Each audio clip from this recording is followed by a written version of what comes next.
आज हम लोग जो क्लास 10th का इंग्लिश है जिसका बुक जो फर्स्ट फ्लाइट है उसका जो सेकेंड टर्म का जितना भी कहानी और पोएम है उसको वन शॉट में ख़त्म करेंगे। तो चलिए शुरू करते हैं। तो अभी जो चैप्टर हम लोग पढ़ेंगे उसका नाम है ग्लिम्पसेस ऑफ इंडिया। इसको 3 पार्ट्स में डिवाइड किया गया है, ए बेकर फ्रॉम गोवा, कूर्ग और टी फ्रॉम असम। तो सबसे पहला जो पार्ट है ए बेकर फ्रॉम गोवा, अभी हम लोग उसको पढ़ते हैं। This story is written by Lucio Rodriguez, who talked about Goa that was once ruled by the Portuguese। यानी यह जो स्टोरी है इसको लूसियो रॉड्रिग्स ने लिखा है और इन्होंने गोवा के उस समय की बात की है जब वहाँ पे पोर्टुगीज़ का शासन हुआ करता था। तो गोवा पे पोर्टुगीज़ लोगों ने 450 सालों तक शासन किया था। Due to this reason the people of the region are swayed by the Portuguese culture. और यही वह कारण है जिससे यहाँ के जो लोग हैं उनमें पोर्टुगीज़ कल्चर भी कुछ कुछ है। जैसे इंडिया के ऊपर जो अंग्रेज़ लोगों ने शासन किया था तो उनकी बहुत सी ऐसी चीज़ें हैं जो कि उनके जाने के बाद भी हम लोग अभी तक उसको फॉलो करते हैं। जैसे कि ये जो इंग्लिश हम लोग पढ़ रहे हैं ये भी अंग्रेज़ों की ही देन है। Baking was the conventional profession of the Goa people and the bakers वे are known as paders there. तो जो बेकिंग था वो वहाँ के लोगों का एक पारंपरिक प्रोफेशन था। तो जो कन्वेंशनल का मतलब होता है पारंपरिक, तो वहाँ के लोगों का पारंपरिक प्रोफेशन था। और जो वहाँ के बेकर्स थे उनको पैडर्स कह के बुलाया जाता था। This story particularly revolves around the bakers living in a Goa village. यानी ये जो स्टोरी है ये जो बेकर्स गोवा के विलेज में रहते थे उनके ऊपर रिवॉल्व्स करेगी। The author mentioned how people in old times ate loaves of breads which were baked in large furnaces। तो जो ऑथर हैं उन्होंने इस बात को मेंशन किया है कि कैसे पुराने समय में जो ब्रेड्स के लोब्स बनते थे। तो लोब्स का मतलब होता है बड़े आकार का ब्रेड जिसको कि टुकड़ों में तोड़ा जा सके, उसे लोब्स कहा जाता है। तो जो ऑथर है वो बताते हैं कि कैसे ब्रेड का लोब्स बन के तैयार होता था और कैसे उन्हें बेक किया जाता था भट्टियों में। फर्नेसेस का मतलब होता है भट्टी। The padders would come to sell those loaves in the street and would make a jingling sound with the bamboo whenever they arrived। यानी कि जो पैडर्स थे वो इन लोब्स को बेचने के लिए गलियों में आते थे और जब भी वो आते थे वो अपने बैम्बू स्टिक से जिंगलिंग साउंड प्रोड्यूस करते थे। मतलब वो जब भी कुछ भी बेचने आते थे, मतलब ब्रेड बेचने आते थे, तो वो बैम्बू लेकर के अपने साथ चलते थे। He further added how the villagers enjoyed eating the loaves and bread bangles brought in basket for children by these bakers during his childhood। उसके बाद वो जो ऑथर हैं वो ये बताते हैं कि कैसे जो उस समय के विलेजर्स थे उन्हें लोब्स खाना और जो ब्रेड के बैंगल्स बनते थे गोल गोल वो खाना उन्हें बहुत ही अच्छा लगता था, जिसे वो जो बेकर था वो बास्केट में लेकर के आता था बच्चों के लिए। और जो ये सारी चीज़ें थी ये उनको उनके बचपन की याद दिलाती थी और ये सारी चीज़ वो खरीद के खाते थे अपने बचपन में। The author also describe the special attire of the bakers called kabai that was a single frock that would reach up to their knees. जो ऑथर है उन्होंने ये डिस्क्राइब किया उनके अटायर के बारे में। अटायर का मतलब होता है कपड़े या फिर पोशाक। तो जो ऑथर है उन्होंने जो बेकर्स थे उनके कपड़ों के बारे में बताया और जो वो कपड़ा वो लोग पहनते थे उसका नाम था कबई। तो उन्होंने ये बताया कि जो कबई था बेकर्स का ड्रेस वो एक सिंगल पीस फ्रॉक हुआ करता था जो कि उनके घुटनों तक ही आता था। Besides, he also mentioned how baking became the most profitable profession among people in Goa and many bakers were led a prosperous life and their jackfruit-like physical appearance was a valid testimony of their well-being। और इन सभी के बाद जो वो author थे उन्होंने ये बताया कि जो बेकिंग था वो उस टाइम पे बहुत ही ज़्यादा प्रॉफिटेबल प्रोफेशन हुआ करता था गोवा में। और जो बहुत सारे बेकर थे वो जैकफ्रूट लाइक फिजिकल अपीयरेंस था उनका। जैकफ्रूट लाइक फिजिकल अपीयरेंस का मतलब होता है बहुत ही मोटा और तगड़ा, यानी कि जो लोग बहुत ज़्यादा कमाते हैं तो वो तो खाते भी होंगे उसी हिसाब से। तो इसी के जैकफ्रूट लाइक फिजिकल अपीयरेंस के थ्रू ये बताया गया है कि वो लोग बहुत ही हेल्दी हुआ करते थे, जो कि वैलिड टेस्टिमनी था। टेस्टिमनी का मतलब होता है प्रमाण या फिर सबूत। तो जो वो लोग मोटे तगड़े होते थे उससे इस चीज़ का सबूत मिलता था वो लोग कितने खुशी से रहते थे पहले के टाइम पे जब वो लोग ब्रेड बेचते थे। अब उसके बाद जो सेकेंड पार्ट है ग्लिम्पसेस ऑफ इंडिया का वो है Coorg.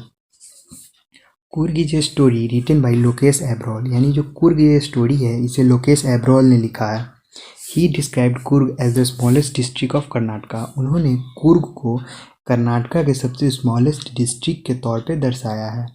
The author said Coorg और Kodagu is a beautiful place that is located Midway between Mangalore and Mussoorie. यानी जो ऑथर है उन्होंने कुर्ग को एक बहुत ही ब्यूटीफुल प्लेस के तौर पे दर्शाया है, जो कि मैंगलोर और मैसूरी के बीच में लोकेटेड है। और जो कुर्ग है उसे कोडागू नाम से भी जाना जाता है।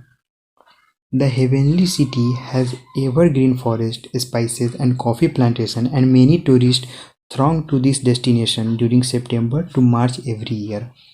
यानी ये जो सिटी है यहाँ पे बहुत सारे एवरग्रीन फॉरेस्ट हैं। तो एवरग्रीन फॉरेस्ट मतलब ऐसा फॉरेस्ट जो कि सालों भर हरा भरा रहता है। उसके अलावा यहाँ पे बहुत सारे स्पाइसेस पाए जाते हैं, यानी कि जो मसाले होते हैं वो। और यहाँ पे कॉफ़ी का भी प्लांटेशन किया जाता है। और जो बहुत से टूरिस्ट हैं वो यहाँ पे आते हैं इस डेस्टिनेशन पे सितंबर से मार्च के बीच में, क्योंकि इस समय के बीच में यहाँ का जो मौसम है वो बहुत ही ज़्यादा अच्छा होता है। The air of this region is filled with coffee scent. तो जैसा कि मैंने आपको पहले बताया कि यहाँ पे जो कॉफ़ी की खेती होती है, मतलब कॉफ़ी की प्लांटेशन होती है, जिस वजह से जो यहाँ का एयर है उसमें कॉफ़ी की सेंट बहुत अच्छे से सूंघी जा सकती है। The people of this region are very independent and have some Greek or Arabic connection since the time a part of Alexander's army had settled here permanently। यानी यहाँ के जो लोग हैं वो बहुत ही ज़्यादा आज़ाद हैं, पर उनके अंदर कुछ ग्रीक और अरेबिक कनेक्शन भी है, क्योंकि जो अलेक्जेंडर की आर्मी जब इंडिया आई थी तो उनके जो कुछ जो सैनिक थे वो यहाँ पे हमेशा के लिए सेटल्ड हो गए, जिस कारण से यहाँ के लोगों में कुछ ग्रीक और अरेबिक कनेक्शन भी है। They settled here and married the local people and the tradition continues to exist। तो वे लोग जो थे यानी अलेक्जेंडर के आर्मी के लोग, वे लोग यहाँ पे आए और सेटल हो गए। उसके बाद उन्होंने यहाँ के जो लोकल पीपल थे, यानी कि जो लोकल लड़कियाँ वहाँ की हुआ करती थी, उन लोगों से शादी कर ली और उसके बाद ये ट्रेडिशन चलता चला गया। The people of Coorg wear kuppia which is a long black coat that is quite similar to the one borne by Arabs. यानी जो कुर्ग के लोग हैं वो कुपिया नाम का एक लॉन्ग ब्लैक कोट करके ड्रेस होता है वो पहनते हैं, जो कि बहुत ही ज़्यादा मिलता जुलता है अरब के लोग से। जो कि अरब के लोग एक ड्रेस पहनते हैं उससे बहुत मिलता जुलता है। Besides the Coorgi people are very brave. इन सभी के अलावा जो कुर्गी पीपल होते हैं वो बहुत ज़्यादा बहादुर होते हैं। One of the most significant regiments in the Indian army is the Coorg regiment. यानी जो इंडियन रेजिमेंट्स का जो सबसे एक महत्वपूर्ण रेजिमेंट है वो है Coorg regiment. Notably the first Indian commander in chief of the Indian army was general Cariappa who held from this beautiful place. यानी कि जो इंडिया के first Indian commander in chief थे इंडियन आर्मी के, उनका नाम था जनरल करियप्पा। वो इस ब्यूटीफुल प्लेस से ही बिलोंग करते थे। The hilly region and forest of Coorg are a major source of water to the Kaveri river. यानी यहाँ के जो हिली रीजन हैं और जो फॉरेस्ट हैं कुर्ग के, वो बहुत ही मेजर सोर्स है पानी का कावेरी रिवर्स के लिए। Visitors who are interested in high adventurous sports can have fun and frolic time in this place and also explore the different types of animals particularly found in this region। यानी कि वैसे visitors जिनको adventurous spots में बहुत ज़्यादा मज़ा आता है और उन्हें बहुत डिफरेंट टाइप्स के जानवरों में बहुत ज़्यादा रुचि है, तो उनको यहाँ पे बहुत ज़्यादा मज़ा आएगा कुर्ग में। तो इसके साथ ये चैप्टर जो है यानी कि ये जो ग्लिम्पसेस ऑफ इंडिया का जो पार्ट 2 कुर्ग है ये ख़त्म होता है। उसके बाद जो नेक्स्ट पार्ट है उसका नाम है tea from Assam. Tea from Assam is a story written by Arup Kumar Datta. यानी टी फ्रॉम असम जो ये स्टोरी है ये अरूप कुमार दत्ता जी के द्वारा लिखा गया है। This is the last story of the prose glimpses of India. यानी ये जो है ये लास्ट स्टोरी है ग्लिम्पसेस ऑफ इंडिया का। The story begin with two friends Rajvir and Pranjol who were traveling to Assam। On their way they bought fresh tea from a roadside vendor and discussed the specialty of this region। तो इस story में दो बच्चों के बारे में बताया गया, यानी दो दोस्तों के बारे में बताया गया है जिनका नाम था राजवीर और प्रांजोल। तो जो प्रांजोल था वो असम से बिलोंग करता था और जो राजवीर था वो प्रांजोल उसके साथ दिल्ली में पढ़ता था। और जब उनको गर्मी की छुट्टियां होती है तो जो प्रांजोल और राजवीर है वो लोग असम जाने की सोचते हैं और वो लोग असम की ओर जा रहे होते हैं। और रास्ते में वो लोग फ्रेश टी खरीदते हैं जो स्टेशन पे जो चाय बेचते रहते हैं उन लोगों से, और उसके बाद वो लोग चाय पे बात करना शुरू कर देते हैं। As they sipped the hot steaming tea Rajvir told Pranjol that over 80 crore of tea are being consumed every day throughout the world. तो जैसे ही वो लोग पहला सिप लेते हैं उस हॉट टी का, तो जो राजवीर होता है वो प्रांजोल को बताता है कि दुनिया में daily 80 crore cup of T लोग कंज्यूम करते हैं। Rajveer thoroughly enjoyed the scenic beauty of Assam, consisting of tea plantation and buses, while Pranjal was engrossed in a detective book। तो जो राजवीर रहता है वो जो असम की उस सीन था उसकी ब्यूटी को बहुत ज़्यादा इंजॉय करता रहता है। जो टी प्लांटेशन थे, वहाँ की झाड़ियाँ थी, उनसे बहुत ज़्यादा वो उसे अच्छा लगता है और वो उसे बहुत इंजॉय कर रहा होता है। लेकिन जो प्रांजोल था वो एक डिटेक्टिव बुक पढ़ रहा होता है, क्योंकि ये जो असम की ये जो सारे सीन थे ये उसके लिए कॉमन चीज़ थे, क्योंकि वो हमेशा बचपन से यहीं पला बड़ा था, इसलिए ये उसके लिए कोई नई बात नहीं थी। Rajveer further explained to Pranjal about Assam as a place that is famous for having the largest tea plantation। उसके बाद राजवीर ये एक्सप्लेन करता है प्रांजोल को कि जो असम है वो बहुत ही फेमस है अपने लार्जेस्ट टी प्लांटेशन को लेकर के। However no one knows the origin of tea in the region, लेकिन इस रीजन में कोई भी नहीं जानता है कि आखिर टी की ओरिजिन कैसे हुई, यानी टी जो है वो कहाँ से उत्पन्न हुआ। According to a Chinese legend, a few leaves of tea accidentally fell in a pot of boiling water. The emperor enjoyed the delicious flavor of the liquid and that's how tea came into being। तो इसके ऊपर एक Chinese story भी है कि China के एक राजा थे वो जो कि डेली हॉट वाटर को पीते थे, यानी वो वाटर को बॉयल करते थे और उसे पीते थे। पर एक दिन अचानक जब उनका जो पानी बॉयल हो रहा था उसमें टी के पत्ते गिर जाते हैं, और जब वो बॉयल होकर के वो पीते हैं तो उन्हें इसका टेस्ट बहुत ही अच्छा लगता है, जिसके बाद टी की खोज हो गई। उसके अलावा further Rajvir mentioned how an Indian legend Bodhidharma was a Buddhist monk cut off his eyelids because he fell asleep during meditation. In no time 10 tea plants grew out of his eyelids and when these leaves were put in hot water it helped in banishing sleep। उसके बाद जो second story था राजवीर उसके बारे में बताता है कि बोधिधर्मा नाम के एक बुद्धिस्ट थे, यानी इंडियन बुद्धिस्ट थे, और वो एक सन्यासी थे। उसके बाद वो बताता है कि वो अपनी आईलिड्स यानी अपने पलकों को काट देते हैं, क्योंकि वो अपने मेडिटेशन के टाइम में नहीं सोते हैं, क्योंकि वो मेडिटेशन कर रहे होते हैं तो वो सोते नहीं हैं, जिस वजह से वो अपने आईलिड्स को काट देते हैं। और जैसे ही वो आईलिड्स को काटते हैं तो उनमें से 10 टी प्लांट्स निकल जाते हैं, और उनके जो पत्ते होते हैं उनको हॉट वाटर में डालकर पीने से नींद जो है वो गायब हो जाती है, यानी नींद नहीं आती है। Soon both of them arrived at Mariani Junction, picked up their luggage and made their way towards Dhekiabari tea estate. यानी उसके बाद बात कर ही रहे होते वो लोग तो उसी बीच वो लोग पहुंच जाते हैं मरियानी जंक्शन पे। उसके बाद वो लोग अपने लगेज को उठाते हैं और अपना जो वो देखियाबारी टी स्टेट की तरफ वो लोग जाने लगते हैं। On their way, they saw batches of tea pluckers who draped plastic aprons with bamboo baskets hung on their backs as they plucked the newly sprouted leaves। तो वे लोग जब जा रहे होते हैं तो रास्ते में वो लोग देखते हैं कि बहुत सारे टी प्लकर्स होते हैं, यानी जो टी का पत्ता को जो तोड़ते हैं, वे लोग अपने पीठ पे एक बैम्बू बास्केट्स बांधे हुए होते हैं और वो पत्ते को तोड़ तोड़ के उसमें रख रहे होते हैं। Pranjol's father had come to receive both of them. Pranjol के जो पापा थे वो उन दोनों को लेने के लिए वहाँ पे आते हैं। Pranjol's father was amazed at Rajveer's knowledge about tea plantation when he heard the young boy mention the second flush or sprouting period of tea that yields the best tea। तो जो प्रांजोल के पापा थे वो राजवीर के टी के बारे में नॉलेज को जान करके बहुत ही ज़्यादा दंग थे। उन्होंने ये सुन के उन्हें बहुत ज़्यादा आश्चर्यचकित हुए कि जो राजवीर था उसे ये पता था कि किस टाइम पे जो टी है वो उसके पत्ते को तोड़ने पे उससे बेस्ट टी बनाया जाता है। Rajvir further said that he was keen to learn more about the place from Pranjol's father. उसके बाद जो राजवीर है वो बोलता है कि वो इस जगह के बारे में और भी जानना चाहेगा प्रांजोल के पापा से। अब उसके साथ वो चैप्टर समाप्त होता है। अब जो नेक्स्ट चैप्टर उसका नाम है मैडम राइड्स द बस।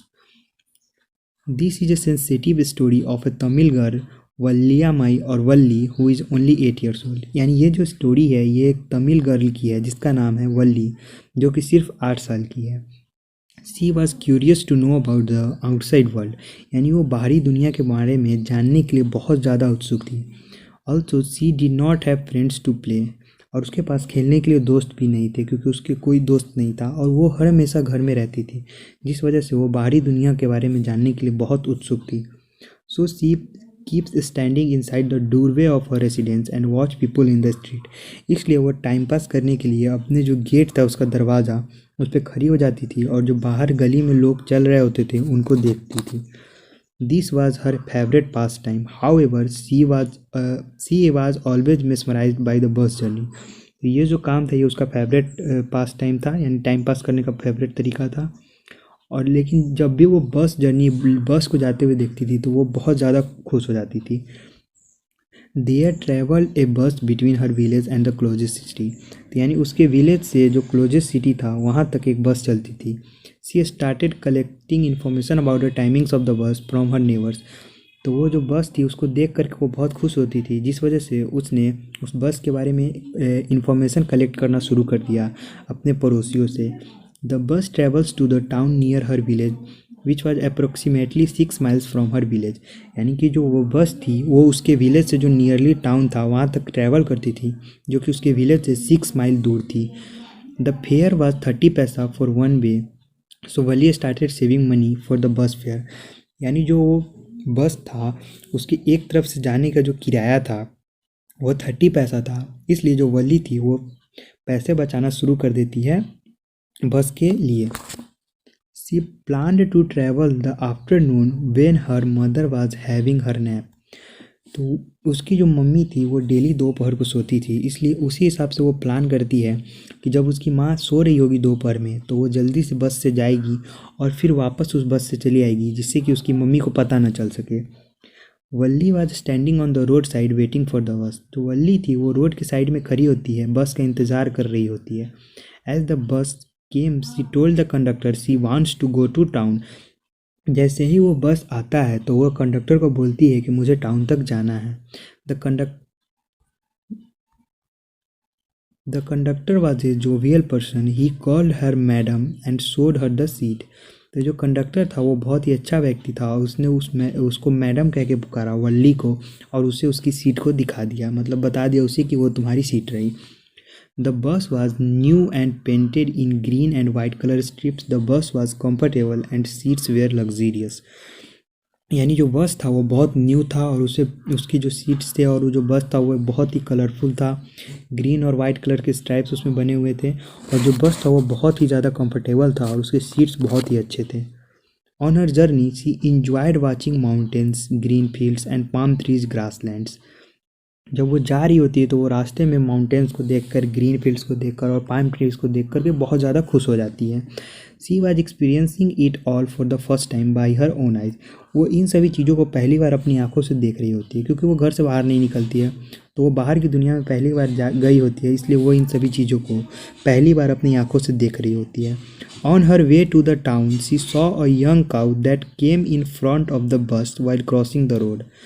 जब वो जा रही होती है टाउन में तो वो देखती है कि एक काऊ रहता है जो कि उसके बस के सामने में आ जाता है। जब बस जा रहा होता है तो वो काऊ जो है वो रोड क्रॉस करता रहता है, जिस वजह से वो उस बस के सामने में आ जाती है। The driver believe the Bissell and the cow crossed by. All this is very fascinating for Valli, it was like a dream come true for her. तो जो ड्राइवर था वो सीटी बजाता है, जिससे कि जो काऊ है वो रोड को क्रॉस कर देती है, और ये सारे जो वल्ली के लिए बहुत ही अच्छा था, और ये उसके लिए सपने को सच हो जाने की तरह था, क्योंकि वो हर वक्त घर में ही रहती थी तो वो सपना देखती थी कि बाहर की दुनिया ऐसी होगी वैसी होगी, और जब वो अब पहली बार बाहर निकली घर से तो ये सभी चीज़ें उसके लिए बहुत ही अच्छी थी। She was watching everything but the outside landscape was her prime focus. वो सभी चीज़ें देख रही थी पर बाहरी जो सुंदरता थी वो उसके लिए बहुत ही प्राइम फोकस थी, यानी बहुत ही अच्छी लग रही थी उसे। After some time the bus reached the final destination and all the passengers got down. कुछ समय के बाद जो बस है वो अपने फाइनल डेस्टिनेशन यानी कि उस सिटी में पहुंच गई, और जो जितने भी पैसेंजर्स थे वो उस बस से उतर जाते हैं। The conductor asked her to get down but she told that was there for the bus ride. The conductor smiled listening to her reply. जब सारे पैसेंजर्स उतर जाते तो जो कंडक्टर रहता है वो वल्ली को भी बोलता है कि तुम भी इस बस से उतर जाओ, पर वो कंडक्टर को बोलती है कि वो यहाँ पे सिर्फ बस राइड करने के लिए आई है, और फिर जब ये बस वापस जाएगी तो वो इससे चली जाएगी। ये सारी चीज़ें सुन करके जो कंडक्टर है वो स्माइल करने लगता है। Valli remained on the bus and had taken a return ticket from the conductor. जो वल्ली थी वो बस में ही रह जाती है और जो कंडक्टर था उससे वो रिटर्न टिकट ले लेती है। The bus started and on her way back to home she saw the same cow dead by the road side. उसके बाद जो बस था वो स्टार्ट हो जाता है उसके घर की ओर वापस जाने के लिए, और जब वो वापस आ रही होती है तो वो देखती है वही सेम काऊ रोड के साइड में मरी हुई रहती है। कौन सी काऊ? जिसे वो जब इधर से जा रही होती है तो जो बस के सामने आ जाती है वही काऊ, वो काऊ रोड साइड में मरी हुई होती है। This made her hurt cry. और ये देख के उसका दिल अंदर से रोने लगता है। She thus became sad and try to understand the meaning of life and death in her own terms.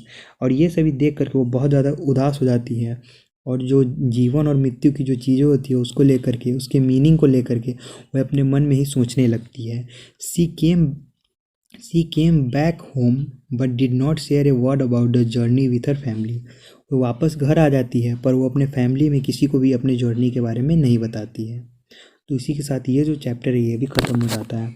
अब जो नेक्स्ट चैप्टर है द सरमन एट बनारस। तो चलिए इस चैप्टर को शुरू करते हैं। Gautam Buddha was born to a north Indian royal family as a prince and was named Siddhartha Gautam. जो गौतम बुद्ध थे जो कि बहुत ही फेमस जिन्होंने बुद्ध धर्म की खोज की थी या स्थापना की थी, उनका जो जन्म वो नॉर्थ इंडियन रॉयल फैमिली में था, यानी कि जो शाही परिवार में हुआ था। एक प्रिंस के तौर पे वो थे, यानी कि वो एक राजकुमार थे और उनका नाम रखा गया था Siddharth Gautam. When he was 12 years old, he was sent to a faraway place to study Hindu sacred scriptures, and upon returning 4 years later, he got married a princess. जब वो 12 साल के थे तो उन्हें बाहर भेज दिया गया हिंदू स्क्रिप्चर्स के बारे में पढ़ने के लिए, और जब वो पढ़ाई करके 4 साल बाद लौटे तो उनकी शादी एक प्रिंसेस यानी कि राजकुमारी से करवा दी गई। Soon they both had a son and they continued to live the royal life for about 10 years. और बहुत जल्दी ही उनको एक बेटा हो गया और उसके बाद भी वो लोग शाही लाइफ जीने लगे 10 सालों के लिए। The royals were shielded from all the unpleasant experience of the world until one day on his way to hunt, the prince met a sick man, an aged man, a funeral procession and a monk begging for alms. वे लोग जो जितने भी दुनिया के समाज के जो भी अनप्लेजेंट एक्सपीरियंस थे उन सभी से वे लोग वंचित थे, क्योंकि वे लोग शाही परिवार से बिलोंग करते थे। पर एक दिन वो जो प्रिंस थे यानी जो सिद्धार्थ गौतम थे, गौतम बुद्ध भी कह लीजिए, वे जब हंट करने के लिए जा रहे थे यानी शिकार पे जा रहे थे तो वो एक बीमार आदमी से मिले, फिर वो एक बूढ़े आदमी से मिले। उन्होंने देखा कि जो एक आदमी जो मर गया था उसका काम हो रहा था और एक जो सन्यासी था वो भीख मांग रहा था। भीख यानी कि जो भिक्षा मांगता है जो सन्यासी, उसे मांगते हुए ये सारी चीज़ों को जब वो देखें, these experience acted as eye-opener for him and thus he left all the royalty behind to seek a higher sense of spiritual knowledge. ये जो सारे एक्सपीरियंस थे ये सारे एक्सपीरियंस ने उनकी आंखें खोल दी, जिसके बाद उन्होंने पूरे रॉयल्टी को छोड़ दिया, यानी जो शाही जो घराना था उसे छोड़ दिया और वो स्पिरिचुअल नॉलेज पाने के लिए उससे चले गए वहाँ से, यानी कि रॉयल्टी को छोड़ के चले गए। Upon attaining salvation he began preaching, यानी मुक्ति को प्राप्त करने के लिए वो प्रवचन देना शुरू कर दिए या फिर उपदेश देना शुरू कर दिए। सेल्वेशन का मतलब होता है मुक्ति और जो प्रीचिंग है उसका मतलब होता है प्रवचन या फिर उपदेश। He gave his first sermon in the city of Banaras, उन्होंने जो अपना पहला sermon दिया था यानी धर्म उपदेश दिया था वो बनारस में दिया था। sermon का मतलब होता है धर्म उपदेश। There was a lady named Kisa Gautami whose son had died suffering with unending pain. She went from house to house looking for medicine to bring her son back to life. यानी उन्होंने उस sermon में एक लेडी के बारे में बताया जिसका नाम था किसा गौतमी, जिसका एक बेटा मर जाता है एक ना ख़त्म होने वाले दर्द से, यानी बहुत दर्द से वो मर जाता है। जिसके बाद वो घर से घर मतलब वो घर घर जा कर के दवाई का खोज करने लगती है, दवाई मांगने लगती है जिससे कि उसका बेटा वापस ज़िंदा हो सके। People started thinking that the lady had lost her senses. One day she met a man who directly her towards Lord Buddha who could possibly have a solution for her problem. तो जब वो औरत सबके घर घर medicine मांगने लगती है अपने बेटा को ज़िंदा करने के लिए, तो जो लोग थे वो समझने लगते कि ये पागल हो गई है, क्योंकि ये तो कॉमन बात है कि अगर कोई मर गया तो वो उसे तो कितना भी दवाई खिलाने पर वो वापस ज़िंदा होगा नहीं। इसलिए जो लोग थे वो उस औरत को पागल समझने लगते हैं। तो एक दिन वो किसी व्यक्ति के पास जाती है जो कि उसे लॉर्ड बुद्धा के बारे में बताता है और बोलता है कि वो आपकी प्रॉब्लम को सॉल्व कर सकते हैं, उनके पास आपके प्रॉब्लम का सॉल्यूशन होगा। उसके बाद वो बुद्धा के पास जाती है। Buddha asked her to look for mustard seeds and the seeds must be procured from a house that had seen no death. तो जो औरत थी जब बुद्धा के पास जाती है तो जो बुद्ध थे वो उन्हें कहते हैं उस औरत को कि तुम जाओ एक मुट्ठी मस्टर्ड सीड लाओ और ऐसे घर से लाना जहाँ पे कोई भी मृत्यु ना हुआ हो, यानी कि उसके घर में कोई भी मरा ना हो।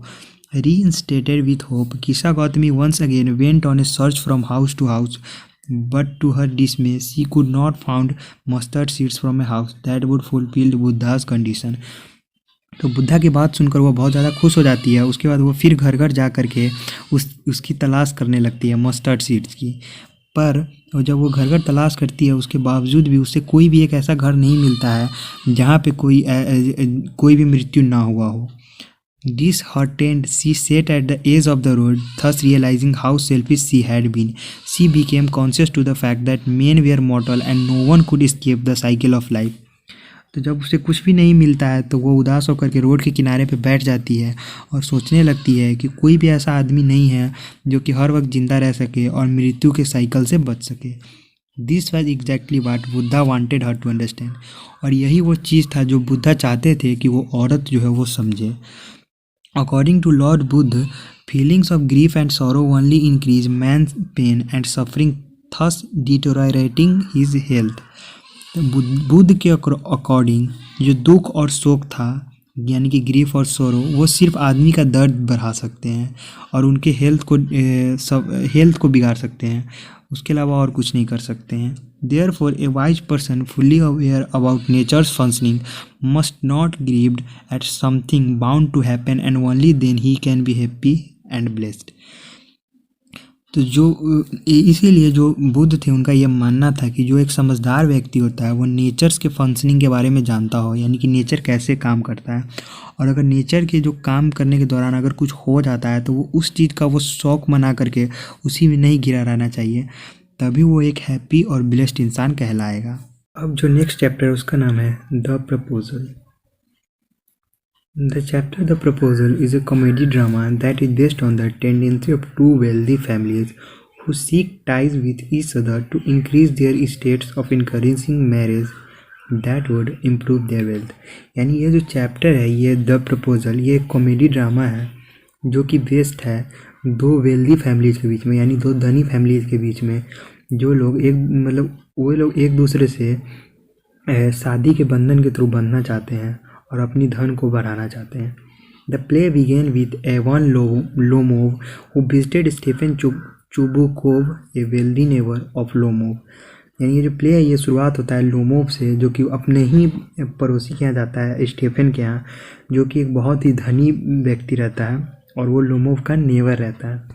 Lomov was a wealthy person himself who was dressed neatly and had come to seek Chubukov's 25-year-old daughter Natalia Stefanova's hand in marriage। यानी जो लोमोव है वो खुद भी एक धनी व्यक्ति रहता है और वो बहुत ही साफ़ सुथरा कपड़ा पहन के अपने पड़ोसी के यहाँ जाता है जिसका नाम था चुबुकोव। वो उसकी 25 साल की बेटी जिसका नाम था नतालिया स्टेफानोवा उसका हाथ मांगने के लिए जाता है शादी के लिए।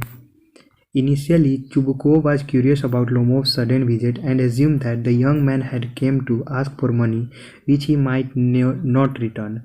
यानी जब चुबुकोव जब उसको देखता है लोमोव को तो वो ये सोचता है कि ये जो आदमी है ये हम मुझसे पैसा लेने के लिए आया है और ये वो पैसा ले जाएगा तो उसे वापस नहीं करेगा। Lomov was a 35-year-old gentleman who suffered from severed heart throbbing and became upset easily. यानी कि जो लोमोव था वो एक 35-year-old जेंटलमैन था जो कि बहुत जल्दी ही उदास हो जाता था क्योंकि उसे एक दिल की बीमारी थी।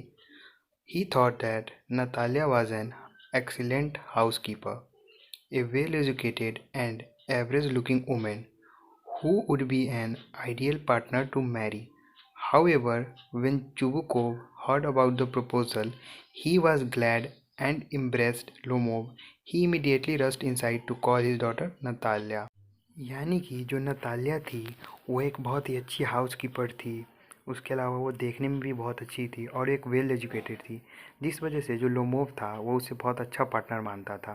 और जब चुबुकोव को ये सारी बातें वो बताता है और उसको इस प्रपोजल के बारे में पता चलता है तो वो बहुत खुश होता है और जल्दी से जाता अपनी बेटी नतालिया को बुला लाता है। When Natalia arrived, Lomov began the conversation about how both the families shared a cordial relationship। जैसे ही नतालिया आती है तो जो लोमोव था वो कन्वर्सेशन को इस बात पे स्टार्ट करता है कि कैसे उन दोनों की जो फैमिली है उनके बीच में दोस्ताना रिलेशनशिप है। कॉर्डियल का मतलब होता है दोस्ताना। As he spoke about his land auction meadows that was a dispute property, Natalia objected that the long belong to her family. जैसे ही वो बात कर रहा होता है उसी बीच में वो अपने लैंड के बारे में बात कर देता है, ऑक्सन मीडोज, जो कि उसकी एक डिस्प्यूटेड प्रॉपर्टी थी, जिसमें नतालिया बोलती है कि वो जो लैंड है वो उसकी फैमिली से बिलोंग करता है। Lomov yelled back stating that the land belong to him. Both of them had a heated argument on this topic until Lomov had a sudden palpitation attack numbness on his feet. यानी जब Lomov ये बात कहता है और जो Natalia कहती है कि वो उसका लैंड है, इस बात को लेकर के उन दोनों के बीच में झगड़ा होने लगता है और वे लोग एक हीटेड आर्ग्यूमेंट में कन्वर्ट हो जाता है।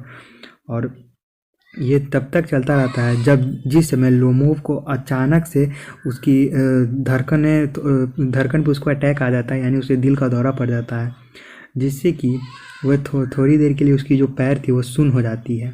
In no time, Natalia's father Chubukov arrived and the daughter father Due started abusing Lomov. और कुछ ही समय बाद जो नतालिया थे उसके पिता आ जाते हैं चुबुकोव, और वो दोनों जो फादर डॉटर थे वो दोनों मिलकर लोमोव से झगड़ा करने लगते हैं। Feeling insulted Lomov rushed out of the house. Insulted feel हो करके जो लोमोव था वो उसके घर से निकल जाता है। As Chubukov continued to defame the young man, he accidentally mentioned to Natalia about Lomov's marriage proposal.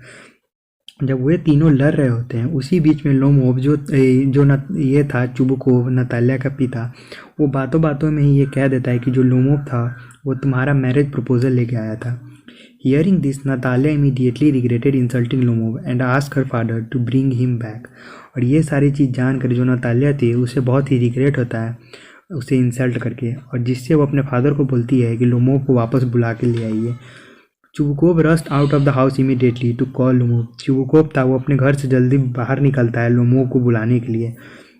When the young man returned, Natalia started a conversation about their dogs.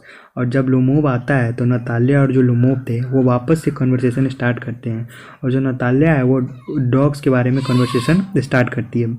In no time a second round of debate ensued between her and Lomov, where she mention that her dog Squeezer was better than Lomov's guess.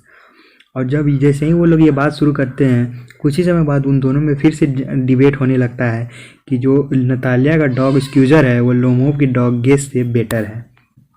Soon Chubukov enter the scene and the argument worsened. और बहुत जल्दी फिर Chubukov भी आ जाता है, Natalia का पिता, और जिसके बाद ये जो आर्गूमेंट था वो बहुत ही गंदा हो जाता है। All the three people began quarrelling and soon Lomov fainted with another attack of palpitation. और उसके बाद ये तीनों लोग फिर से झगड़ा शुरू कर देते हैं, और बहुत जल्द जो लोमोव था उसे फिर दिल का दौरा पड़ता है और फिर से वो बेहोश होकर गिर जाता है। फेंटेड का मतलब होता है बेहोश हो जाना, और पैल्पिटेशन का मतलब होता है धड़कन, यानी अटैक ऑफ पैल्पिटेशन यानी कि दिल का दौरा। Seeing this Natalia asked her father to wake up Lomov as she expressed her desire that she liked him too. और ये सारी चीज़ें देख करके जो नतालिया थी वो अपने पिता को कहती है कि लोमोव को उठाइए, क्योंकि वो भी उसे पसंद करती थी। Suddenly when Lomov made a movement they offered him some water to drink and Chubukov put Natalia's hand over his hand. और जैसे ही जो लोमोव था वो होश में आता है तो जो चुबुकोव था नतालिया का पिता वो उसका हाथ लोमोव के हाथ में दे देता है। They agreed to married but the quarrel persisted as Natalia said that Squeezer was better than Guess. वे लोग तैयार हो जाते हैं शादी करने के लिए, पर उसके बावजूद भी उन लोगों का इस बात पे झगड़ा चलता रहता है कि जो स्क्यूजर है नतालिया का डॉगी वो गिव्स से बेटर है। However, Lomos was adamant and refused to accept that his dog Gase was worse than Scoozer, Natalia's dog. लेकिन जब नतालिया थी वो कह रही थी कि जो स्क्यूजर उसका डॉग है वो लोमोव के डॉग गेस से बेटर है, पर जो लोमोव था वो इस बात को मानने के लिए तैयार नहीं था। The curtain went down as the verbal fight continued among the characters. और इन सभी चीज़ों के बाद भी उन लोगों के बीच में जो वर्बल फाइट था वो चलता ही रहता है। अब जो नेक्स्ट है वो एक पोएम है जिसका नाम है अमांडा। यह कविता अमांडा नाम की एक छोटी सी लड़की के जीवन की आज़ादी के बारे में है। यह उसके विचारों के बारे में बताता है। उसे यह हिदायत दी जाती है, यानी कि अमांडा को यह हिदायत दी जाती है कि वह अपने नाखूनों को दांतों से ना काटे, अपने कंधों को ना उचकाए, और उसे सीधा बैठने को भी कहा जाता है। वह स्वतंत्र होने का चाह रखती है, यानी वो मन में सोचती है कि वह हर वक्त स्वतंत्र रहे, और वह एक जल परी की तरह समुद्र में इधर से उधर घूमना चाहती है। तो उसकी जो माँ रहती है वो उससे यह पूछती है कि क्या उसने अपना होमवर्क कर लिया है और उसने अपने कमरे और जूते को साफ़ कर लिया है। तो इस बात को सुनकर वो जो लड़की थी अमांडा, वो अपने मन में यह कामना करती है कि काश वह एक अनाथ बच्ची होती, जिससे वो अपनी मर्जी से धूल भरी सड़कों पर इधर उधर घूमती रहती। उसके बाद उससे उसकी माँ जो थी वो उसे चॉकलेट खाने से मना करती है, लेकिन जो अमांडा थी वह उसकी ओर देखती भी नहीं है, क्योंकि उसे इस तरह के प्रतिबंध जो थे वो अच्छे नहीं लगते थे। तो इन सभी चीज़ों को देखकर, यानी जो उसे बात बात पे टोका जाता था, क्या करना है क्या नहीं करना है, इन सभी चीज़ों के बारे में बोला जाता था, इन सभी चीज़ों को सोचकर जो अमांडा थी वो अपने मन में ये इच्छा करती थी कि काश किसी दिन कोई राजकुमार आएगा और जो उसे स्वतंत्र करा दे। तो वो इस चीज़ की कामना करती है कि किसी दिन कोई राजकुमार आए और उसे स्वतंत्र करा के ले जाए। अब जो नेक्स्ट पोएम है उसका नाम है एनिमल्स। ये जो कविता है, इसमें जो कवि विहाट मेन है वो मनुष्य की तुलना पशुओं से करते हैं, और वह यह पाते हैं कि जो मनुष्य हैं उनमें बहुत से अवगुण हैं और उनमें बहुत सारे गुणों का अभाव है जो कि पशुओं में होता है। वो सारे गुण कवि पशुओं के बीच में रहना चाहते हैं, क्योंकि वह शांत और आत्मविश्वास से पूर्ण होते हैं। वो पूर्णतः संतुष्ट होते हैं, वे पसीना नहीं बहाते और मनुष्य की तरह अपनी स्थिति के बारे में कभी भी शिकायत नहीं करते हैं। ये जानवरों के बारे में बताया जा रहा है। उनमें वस्तुओं का संग्रह करने का उन्माद नहीं होता है। किसी भी पशु को अपने जैसे दूसरे पशु के सामने झुकना नहीं पड़ता है। वे सभी एक समान होते हैं और बहुत ही संतुष्ट रहते हैं। और कवि की बहुत इच्छा होती है कि वो पशुओं से सीखें कि उनमें किसी भी प्रकार का बनावटीपन नहीं होता है। कवि उनके गुण से बहुत ज़्यादा प्रभावित होते हैं और वह उनसे सीखना चाहते हैं कि वो इन गुणों को कैसे लाते हैं।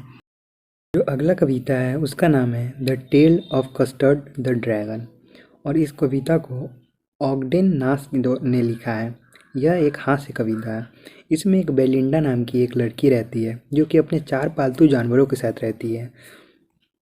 उनमें से जो चारों थे उनका वो नाम रखी होती है, जिसमें से एक का नाम होता है इंक, जो कि एक छोटा काले रंग का बिल्ली होती है। दूसरे का नाम होता है ब्लिंक, जो कि एक छोटा सिलेटी रंग का चूहा होता है। तीसरे का नाम होता है मस्टर्ड, जो कि एक पीले रंग का कुत्ता होता है। और जो चौथा होता है उसका नाम होता है कस्टर्ड, जो कि एक छोटा पालतू अजगर होता है।